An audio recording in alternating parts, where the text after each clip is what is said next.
Hello, everybody. Welcome to our first episode of Otaku Talk, a show. Before we start, I think we have too much light in this room to actually, properly do a broadcast. Johnny, you can stop. Well, anyway.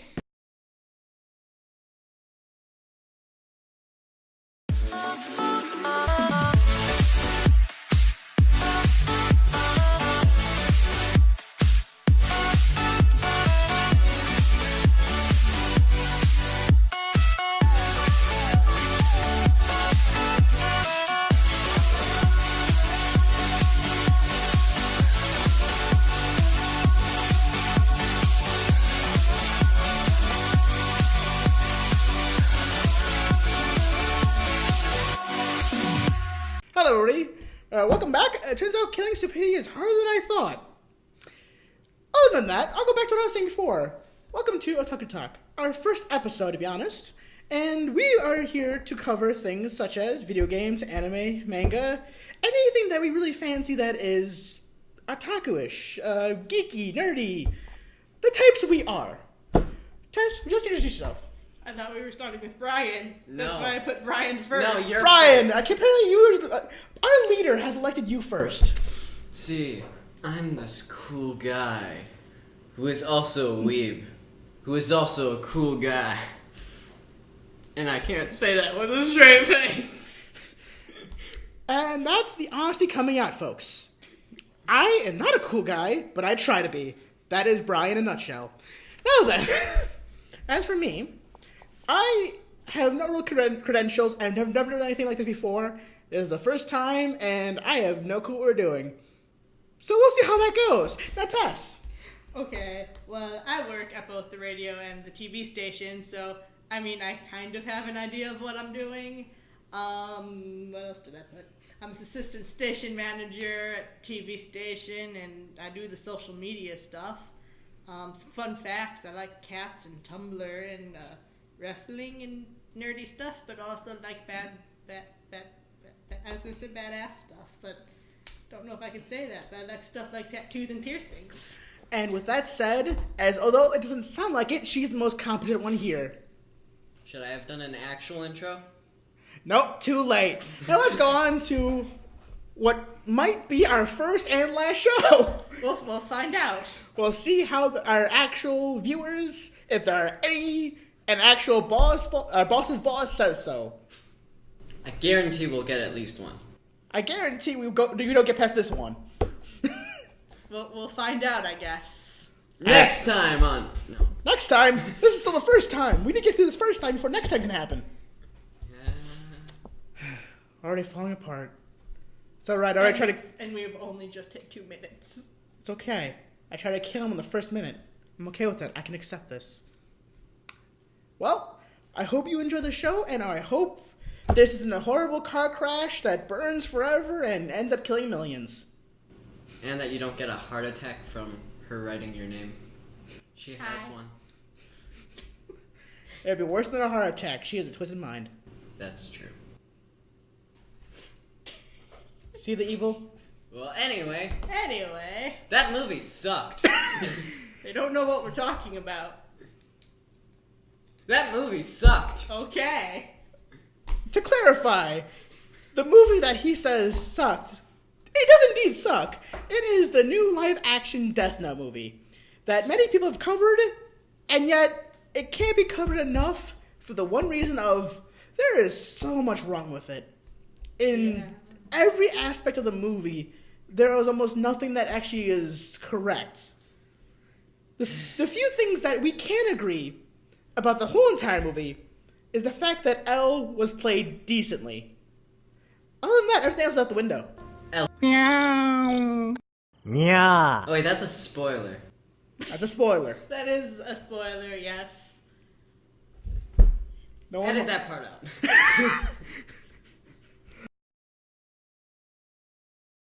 So for those of you who don't know, we need a proper explanation of what is the Death Note and what is the series itself. Tess, would you like to take that away? I did pretty good. Are you Tess? Yes. You are Oh. not. Hello, I am Tess. Why am I British all of a sudden? Just go, Tess. Tess, please take it away before he starts talking again. Okay, so Death Note is a Japanese anime and manga series. The manga was written by Tsukumi Oba and illustrated by Takashi Obata. They did lovely work together. The story follows around a high school student named Light Yagami, and he discovers the supernatural notebook called the Death Note, which quite literally falls from the heavens above, or the hells, I don't know, because Death God. Death God domain, yeah.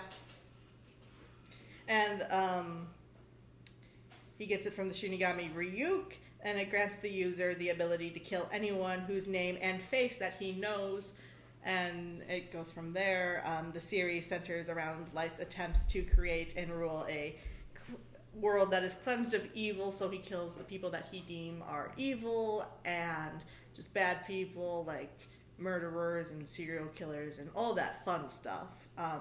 And his main goal is to become the god of the new world, and all of these efforts are tried to be foiled by the beautiful detective L, and then his successors Nier and Therefore and Theron and stuff like that in words. And while Beautiful?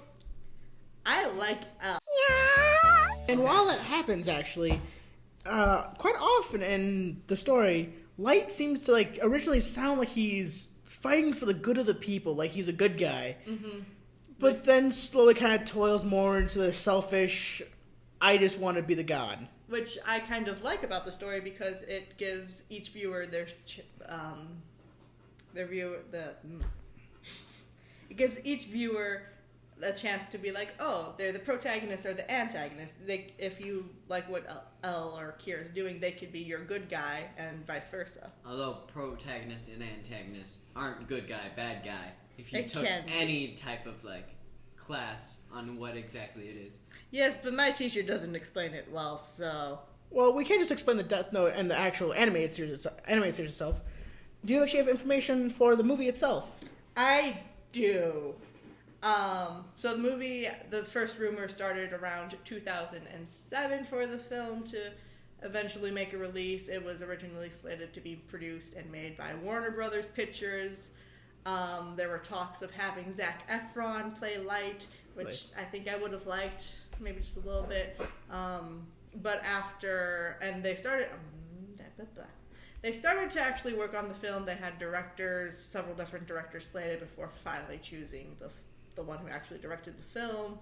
But after the release of the movie Batman vs. Superman, Warner Brothers decided they might want to cool their roll with coming out with movies, so they ultimately dropped the project before turning it over to Netflix. And we all saw how that went. I mean, it was a passion project, so I'll at least give the director that. I think the passion dried out around the first 2 years, and the rest snowballed down. Okay, but for the first 2 years, he wasn't even involved with the project.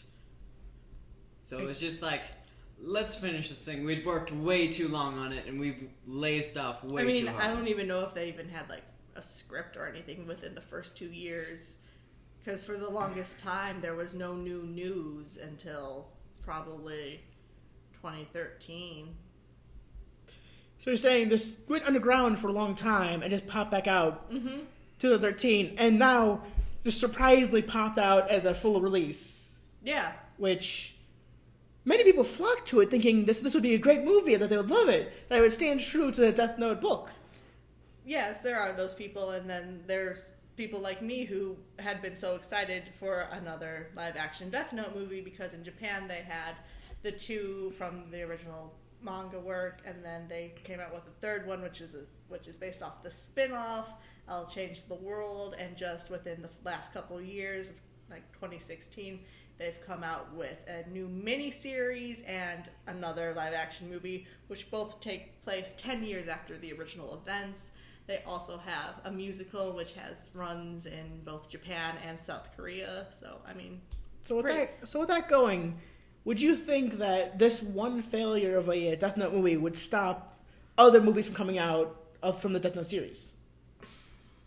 I don't really think it'll stop it completely. It might hinder it for maybe a couple years because there have been talks of this movie getting a sequel and with how many people have viewed it on Netflix and so on, there is the possibility to make a sequel, and I mean the whole cast and the director is on board for that, so it might take a few years for this bad taste to get out of everyone's mouth, but honestly though, if they make a sequel, I don't know how, if it's even like possible for Light to even like complete his mission of doing anything, considering he basically sold himself out. Yeah. And now he's down an actual comrade as well. Yeah. I mean, but in the series he did eventually get other people to help him with his work, so maybe they could bring some of those people in. I don't know. I don't work with the people. That'd be interesting, though. Then maybe we should stick with what we do know. Do you have any other information you'd like to share? Not really. Not about the production or anything, so. Anything about the mother? Oh, yeah, there is that. For whatever reason, they made a key plot point in the film that Light's mother was murdered, and Light actually killed the guy who murdered his mother as the second victim of his notebook, but... Yeah. Why? See, the thing is, Light in the anime would never have done something like that could easily have revealed his identity. He completely avoids that sort of thing. Even in his second killing, he says, even though the people he's killing is from his school, and that was bad grammar, but even though the person he is killing is from his school, they're not going to be able to trace it because he has no connection with him. If he actually did have a connection, like if he was bullied or something, I'm sure he wouldn't have actually gone through with that. And that would further solidify the fact that he isn't this powerful being that can kill people just by seeing their face and writing their name down. Mm-hmm. Which solidifies the idea that this Light did not think through everything he was doing, unlike how the Light Yagami inside Death Note would have thought through every single step 10 times over to make sure he was untraceable and not be able to be caught at all. Mm-hmm. Like, in the series, he goes as far as to booby trap his room just on the off chance that someone might try and touch his notebook. Mm-hmm. Whereas in this, he just carries it around all willy-nilly and shows probably anyone who would ask. Yeah. Honestly, if someone walked up to him and said, "Hey, can I see your death note?" he would probably be like, "Oh, who are you? Here you go." Yeah. One random note that I saw in the rules of the notebook, where if this story is going to go any more weird than it is from the actual original, in the actual rules of the notebook, there can be up to 6 death notes in the human world at once. Now, I'm not a fan of what the live-action movie was, but if they could tie in the idea of a few other Death Note users being in existence, then maybe taking the name away from Light Yagami and taking the name and the idea from the original story and making their own out of it might actually improve. Maybe it'll make it worth watching. But as for right now, my opinion of it is not too solid. See, what I would love to see, since his identity is going to be revealed, though it may be classified, he will be revealed as a note user. So, I would love to see an actually intelligent user of another Death Note write his name down and take his note and go from there. Or even contact him and actually give him some lessons of how to actually be sly. Yeah. The ghost of the real one. The ghost of Minga past. Although, in technicalities, they don't go to heaven or hell. No. They go to nothingness. Although it is theorized by some fans, since there was these 2 spin-off things which just kind of recap the whole Death Note series, they have a mysterious new Shinigami appear in the Shinigami realm, and a lot of fans do believe that that is in fact actually Light Yagami in a Shinigami form. Which that makes sense, and honestly, if you were a Death Note user and you've killed hundreds, becoming a god of death and being forced to be someone's not guardian, but watcher, as you are stuck inside the human world when someone uses your notebook, That seems almost a kind of irony, if anything, for Yeah. someone who has used the note and knows what it's all about, what it does, and He would feel the cringe that he brought upon us. maybe Light's the one watching this Light do these things. Yeah. Oh. Oh, that'd be interesting. But we won't know until episode 2, movie 2 of that, or until everything goes terrible and we never hear anything else from this movie. I mean, at this point, it's really a 50-50 shot. We either get something else, or it's never heard from again, and it's just dead in the water. Which both are quite possible. Any more following up topics? One thing that I did want to mention was about Ryuk. I know they've upped the CGI in this movie, and I was really expecting to see how terrifying and good he would look in this film, but he was mostly in the shadows, which could kind of be understanding, but if they spent so much on CGI to improve it and make it more of like a classic horror character, I would have preferred to see that more. Like, if they were to just keep him in the shadows, I may have almost preferred they just used the old CGI from the Japanese films. Especially if they have him at every single site where someone died, and have him in every little like big point events that would be throughout the film. It would be nice to see him, like, if he's going to be there, make him more prominent and make him more, you could see his face and see him creeping around the corridor. Whereas a lot of the scenes we might just see like the silhouette of his face and his glowing eyes. That's about it. All right. Do we wrap it up there? Yes, I guess we can. Okay. Well, I hope you guys enjoyed this. See y'all next time. And I'm not saying y'all, so we're retaking that. Go You ahead. said y'all. So, I hope you guys enjoyed this. Come watch us a second time if you did. Yes?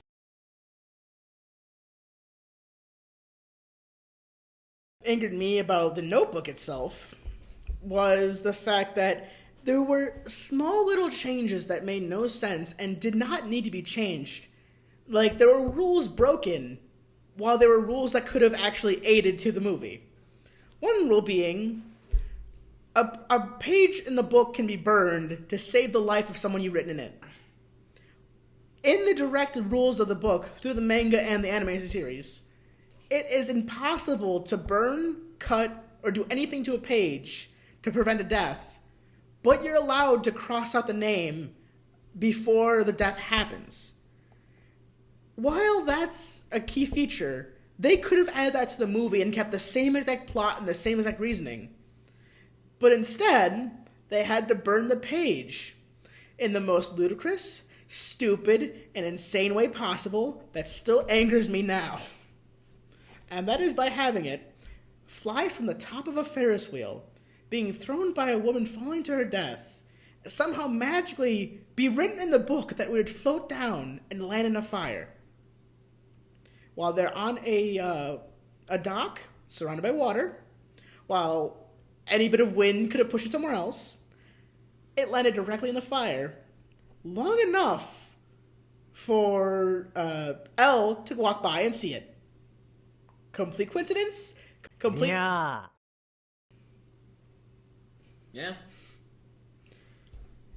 That is one of the worst things about this movie, in my opinion. Only for the fact that there is no rules, no anything in any of the manga, animated series, the lore, anything that says the book can actually interact with items. Only interact with the people's last few moments of their life. Does that mean you can't kill my pet rock? I'm gonna throw his pet rock out the window. Will he go after it? Maybe. Then yes. I named him. He's Craig. Craig Rock. I see. What is one thing you liked about the movie, Tess?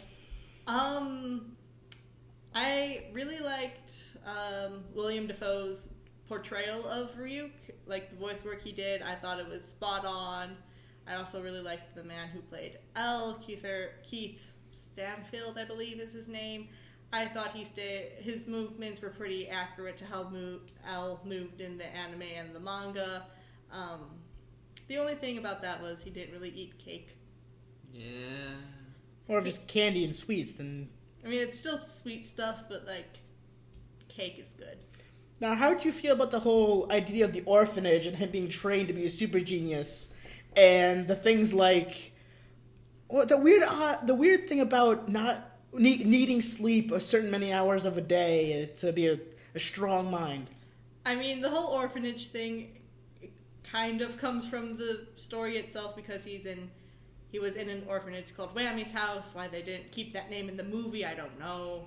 But that kind of made sense to me. As for the sleep thing, that wasn't really brought up anywhere, and maybe was lightly touched on the spin-off that came off of Death Note, I'll Change the World, because I think he only had a certain amount of time and stuff like that, but even then, that's just a spin-off, so it's not really canon.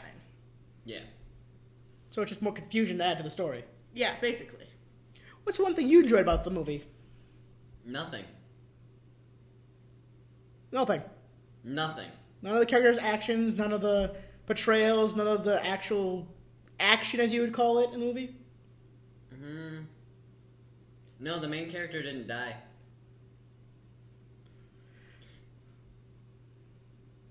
Well, as much as I would like to search as hard as possible to disagree with Brian here, I am so outraged by a few scenes in the movie, it's hard for me to find something I like. But probably my favorite thing that I would have to say about the whole movie is something my friend Tess pointed out. And that is the girlish scream that Light emits from his mouth hole when he first sees Ryuk.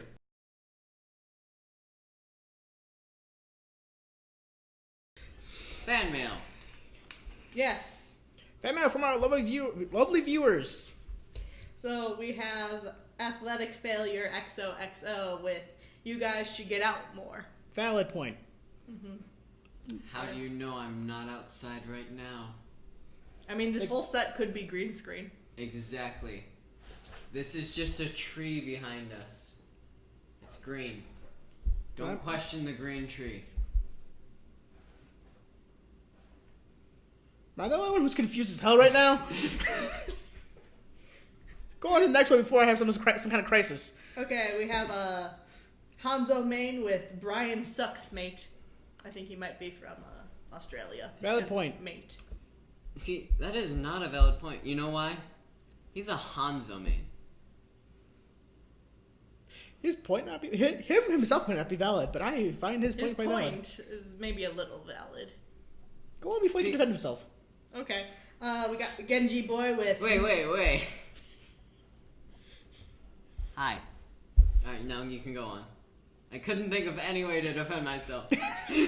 You had the opportunity. We have Genji Boy with Need Healing. I wonder if he's related to Hanzo Main. They're probably brothers. Probably. However, Genji's much more polite. See, he's saying I need healing, but at least he's not insulting a perfectly reasonable human being who deserves a hug. Not from you. From a hot lady. An anime lady. Can't find anything. You're out of luck. You know, we actually do have that hug thing today. Yeah, I'm pretty sure it's over. I thought it maybe started at like 9 or something. You don't get hugs. No hugs for Brian. I guess that Hanzo Main was right. You need healing. And your opinion sucks. Both apply. I play. Yeah, both are. Yeah. Okay. And then you realize, I'm Genji main. What is Longboarding Hero saying? They say, first. And goodbye. Next. We have Uncool Blaster with "Lol, your opinion sucks. Get good, son/daughter." I like the fact that they added the /daughter because, not a son. See, they take ownership of me and Johnny and you, and I'm not sure any rational human being would do that. I'm not calling you mommy or daddy. And that's more so for him. Like, I'll call you grandpappy. because I'm super low maintenance. May I ask why Grandpappy? I like saying grandpappy. Okay. Next. Last up, we have Twin Frog with Where DeLucio at? Hippity hoppity, get off my property. It's a fair point. I was walking back from a car once, and Johnny remembers this story. Oh no, I know where Hoppity Poppity is. Yeah, I know where the frog is. He definitely isn't crushed underneath a cement block. Oh. So I guess we won't be seeing him anytime soon. He's now part of the property. So, I guess we can't get off the property, so. No, Okay. no one to tell us to get off now. Okay. Our property now. Yep. Anything more? No, that is all the fan mail we got for this very first episode. Well, before people get tired of hearing us, I guess that's time for us to sign off then. Yes. Let's get right into the news. This has been Johnny, Tess, and Brian. Killer King stuff. No. Alright. I'm sorry.